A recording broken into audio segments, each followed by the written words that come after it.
Hello বন্ধুরা, আজ নিয়ে চলে এসেছি একটি নতুন রেসিপি নিয়ে। দেখুন সম্পূর্ণ ভিডিওটি। এখানে আমি বোনলেস চিকেনগুলি নিয়ে নিয়েছি। বোনলেস চিকেন ভালো করে ছোট ছোট টুকরো করে নেব। একবারে ছোট ছোট কিমা করে নিচ্ছি। এখানে আপনারা চাইলে মিষ্টিতেও দিতে পারেন। আমি এখানে ছুরির সাহায্যে কিমা করে নিয়েছি। দিয়ে দিচ্ছি পেঁয়াজ কুচি। পেঁয়াজগুলো আবার টুকরো টুকরো করে ছোট ছোট করে কাটা। কাঁচা লঙ্কা কুচি, অল্প গোলমরিচের গুঁড়ো, পরিমাণ মতো বিট লবণ। এখানে আপনারা সাদা লবণও ব্যবহার করতে পারেন। ভালো করে মাখিয়ে কিছুক্ষণের জন্য ঢাকা দিয়ে রেখে দেবো।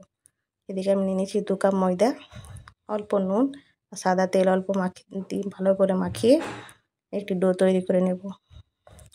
একটু নরম রুটি করেছি, কিছুক্ষণ ঢাকা দিয়ে রেখে দেবো। তাহলে রুটি খুব সুন্দর স্মুথ হবে। 10 মিনিট ঢাকা দেওয়ার পর আমি আবার ভালো করে মুথে নিচ্ছি। হাত দিয়ে আরেকবার ভালো করে মেখে নেব। এরপর একেবারে ছোট ছোট লিচি কেটে নেব। লুচির থেকে ছোট ছোট সাইজ হবে। একবার ছোট ছোট আমি লিচিগুলি কেটে নিচ্ছি। দেখুন কত ছোট ছোট হয়েছে। অল্প একটু তেল মাখিয়ে নিয়েছি। এবার আমি বেলে নেব একটি একটি করে।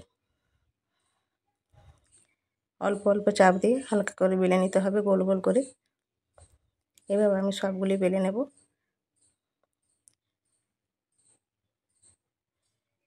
বেশি পাতলা হবে না, বেশি মোটাও হবে না। দেখুন এখানে আমি এর পুরটি দিয়ে দিচ্ছি।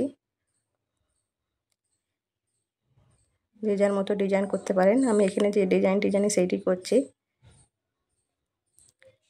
সিম্পল ডিজাইন একটি করেছি আমি। যে যার মতো মাংসের পুর দিয়ে ভালো করে আমি মুড়ে দিচ্ছি।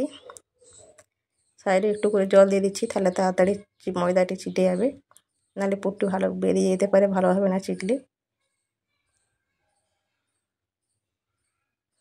এভাবে আমি সবগুলি করে নেব।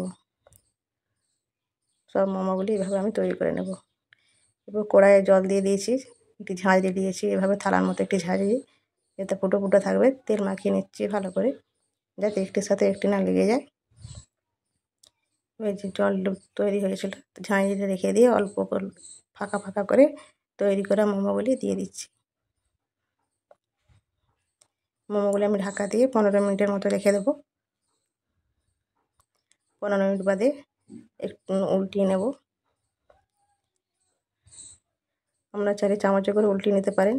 এখানে আমি গ্যাসের আঁচটি কমিয়ে উল্টে নিচ্ছি, নাহলে জলের ভাপটি টেকে যেতে পারে। আপনারা চামচ দিয়ে উল্টাবেন। হয়ে গেছে আমার মোমোগুলি রেডি। এইভাবে পরিবেশন করুন সস দিয়ে চিকেন মোমো।